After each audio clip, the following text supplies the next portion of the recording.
everybody, and welcome to episode 6 of Rchery Vision. In this episode, I'm going to give you 3 tips on how to hold steadier on target.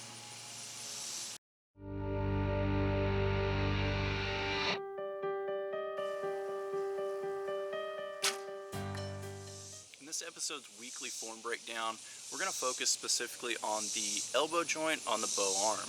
Now, the elbow joint works a lot like a shock absorber on a car. When you have the elbow joint completely locked out, there's no absorption and there's no movement available in it. But if we hold our arm at a natural position here, that elbow joint is not locked out. And what that allows us to do is have a little bit of give and a little bit of movement in it. So any slight muscle tremors or tension that we see in our bow arm or our hand is not going to be magnified as much downrange on target with what we see in our float. The other benefit to that is not having this elbow locked out is going to allow us a little bit of less tension in our forearm and our bow hand. We're going to be able to hold a little bit steadier on target without that tension there, and it's also going to help us directly in our float picture as well. Now I put together 2 different shots, that way you can see the movements, the vibrations, and just kind of an overall visual of what's going on. This first one here is with my elbow completely locked out, and it's a little bit of a windy day, so you can see some movements left and right and some of the tremors that's going on whenever the shot is firing, both with the elbow locked out and with the elbow not all the way locked out. Now, there's not a lot of difference that you're going to see from a side view between the elbow being completely locked out or the elbow being a little bit relaxed and then in more of a natural position. Visually, they look very similar, but whenever we're holding it full draw and shooting our shots, you can definitely feel the advantage of one over the other.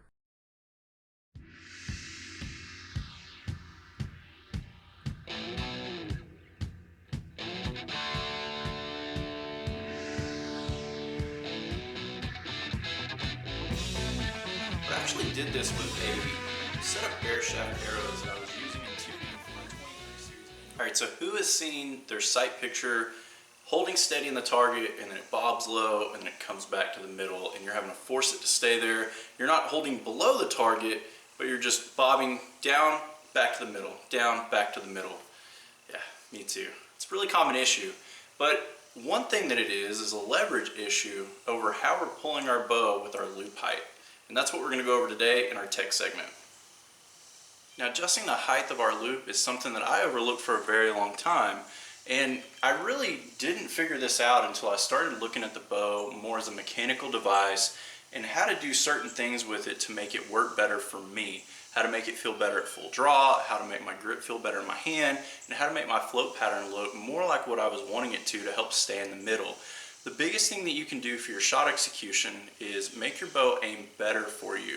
That relaxes your body, it relaxes your mind, and it helps you be smoother. So when we look at the loop height on here, we're looking at it from a leverage standpoint. The height of this loop corresponds directly with how the pressure feels in our hand with the grip. If we have the loop and move it a little bit higher up the string, you can see that as I pull back, it wants to pull the top of the bow back with it. So you're getting more leverage over the top of the bow. Now this leverage over the top of the bow directly affects how the grip feels in our hand. If we have more pressure at the heel of our grip and we need to raise that loop up to bring it more to the top, then we also see that downrange as well. So that was the example that I said before. If you see your sight picture and it's floating around the middle and then it bobs down and then you have to pull it back up and then you can get it back in the middle and you repeat that process back and forth, a lot of times raising this loop up can actually help you to have more leverage over the top of the bow and a better position of the grip actually running through your hand so that you're pushing your energy and you're holding in the middle of the target a lot smoother and a lot better for you. Now along with that, we want to make sure that we're being smart about the adjustments that we're doing. When I first started doing this, I would cut my loop, cut my tied knocking sets, and I would move everything up the string or move everything down the string, and I would retie it. And it was just a lot of back and forth, and it's a lot of extra work. We can avoid that. Something I've gone over in an instructional video that I did was making sure that your limb bolts are marked. That's a big thing to do. If you're not doing that already, I make a little bit of a line with a pencil on the bolt and the limb pocket, and that marks where everything is square and bottomed out. From that, it actually gives me a range that I can move that limb bolt around in quarter turns or eighth turns or however much that I want to do, and I can help mimic lowering or raising that loop in order to show me what it's going to do on target and give me a better idea of where I want to move things later on. So let's talk about what it's going to do, how we want to attack this situation to make this the easiest for us. So using the example that we had in the past, if we're bobbing low and then coming back to the middle of the target and we want to see if raising our loop height is actually going to help us, what we can do is start backing out the limb bolt on the bottom limb. I usually start with this at a quarter of a turn, hold my bow on target and just see what it looks at and see how it's helping my float. When we're backing out this limb bolt, it's going to cause this limb to come this direction. Now, it's not a severe motion, obviously, but as we're doing this, that's what it's doing. It's bringing this up. In correlation with that, it also starts raising the loop up as well.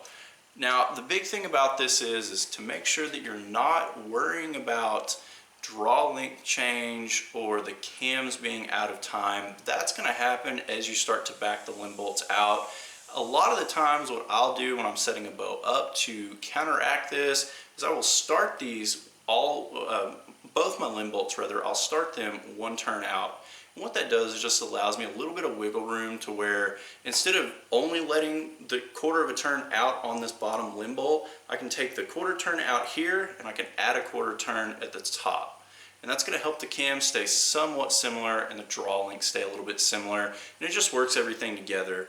If you can't do that, that's fine. A lot of people bottom their limbs out. Doing one at a time, it's still going to show you what you need to do.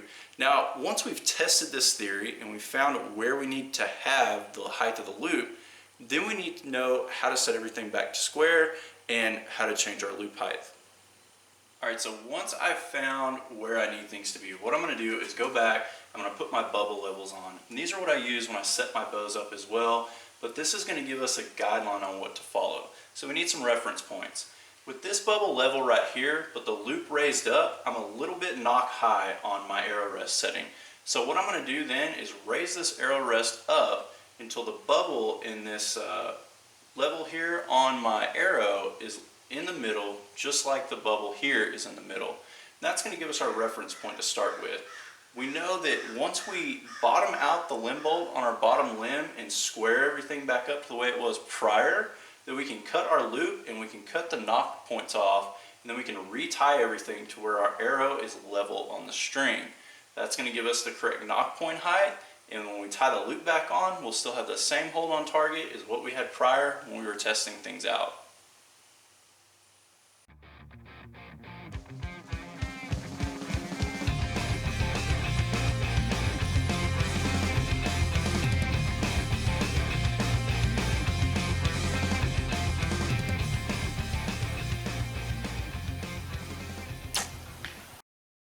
When it comes to holding steadier through the duration of the shot, not much can benefit you more than setting the front shoulder correctly.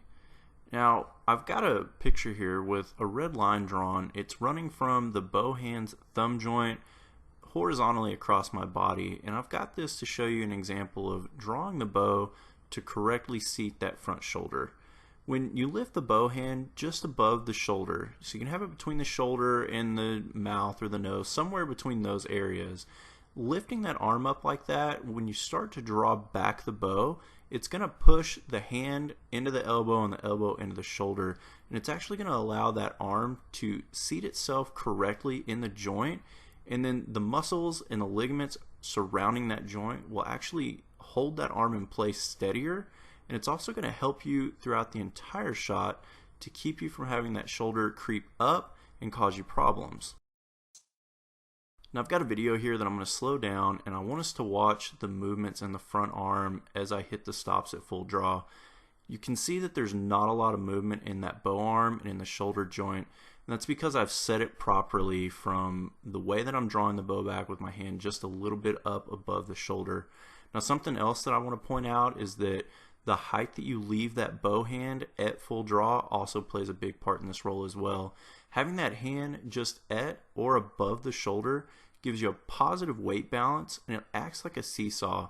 So by having that hand up, we're transferring the weight of the bow that we're holding to our shoulder and to our core, and that's going to make it easier for us to hold that bow at full draw, versus if the hand was below the shoulder, then all the weight would actually get transferred to the bow hand itself. It would make that bow feel a lot heavier at full draw. Alright guys, thank you all for watching the video today. I hope you come back, watch some more of these videos, check out the playlist here for Rchery Vision as well as my Tuesday tip of the weeks. Like, share, subscribe to the channel. Thank you all one more time. I'll see you soon.